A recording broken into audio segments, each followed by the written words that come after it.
What is up, guys? So, all of you know that I love the god Apollo, that he is a god that is very close to me and one that led me to my spiritual path. So, something that you may not know is that he was also a god to the Celts and the Gauls. So, we're going to talk about that today.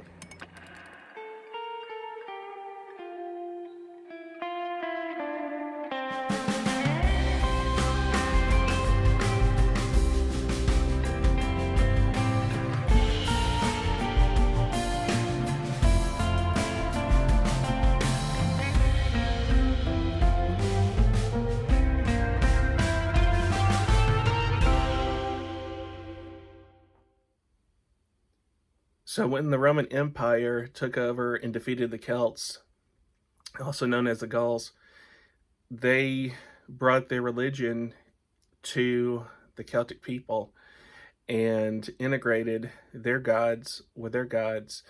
And so you had a lot of Roman gods that became part of the Celtic religion, such as Mercury, Mars, and so forth. And a couple that we're going to talk about right now. There's a famous relief that I'm going to show you a picture of. So this relief that you're looking at right now is the god Grannus that everyone knows. Everyone knows about Grannus if you're a pagan. That's the Celtic god. And you see that he's sitting in the middle of the god Apollo and the god Mercury. So one of the gods that became merged together was the god Grannus. And Grannus was the god of the hot springs and healing and the sun. And so naturally he would be associated with Apollo. And Apollo became Apollo Grannus to the Celts, or Apollo Borvo.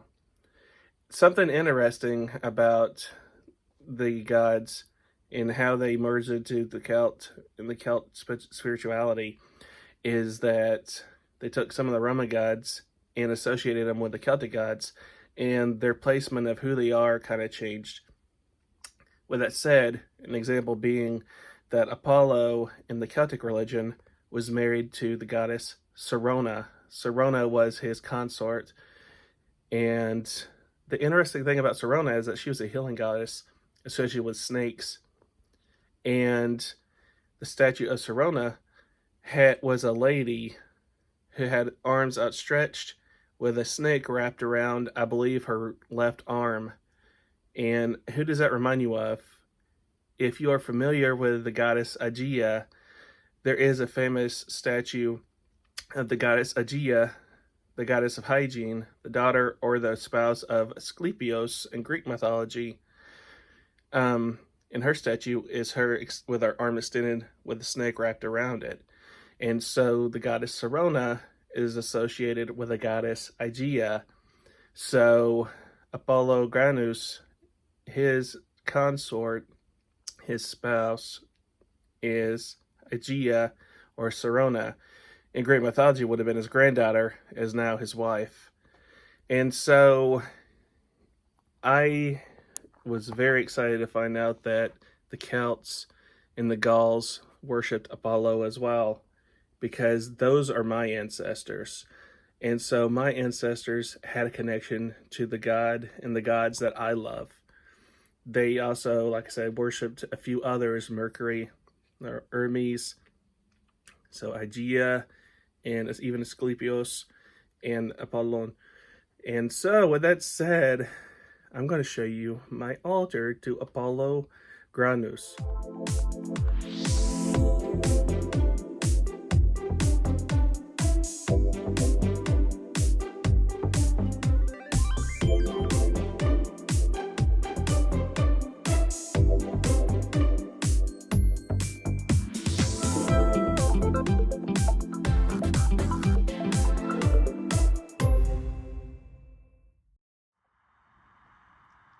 And so here's my altar to the Apollo Grannus,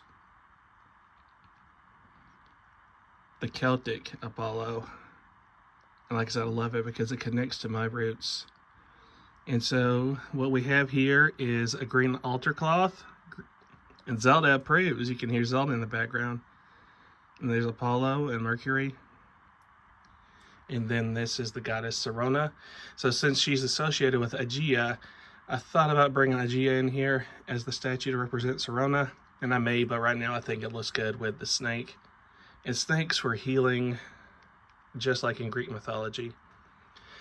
And Apollo Grannus was also a sun deity, so I have a sun disk and offering dishes.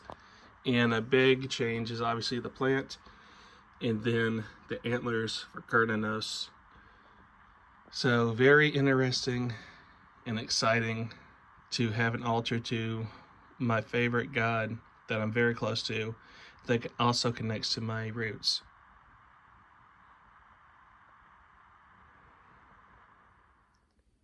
And so it's exciting times to see where it goes from here. Will more Celtic deities be in my future with that connection? Or will it be mainly a focus of Apollo Grannus? Either way, I'm going to make more videos about it as we learn more. So it's going to be really cool. And like I said, it's really interesting to know that my ancestors also worshipped and honored these gods as well at one point in history. Very cool. Anyway, guys, I hope you enjoyed this video, and I'll see you later. Bye.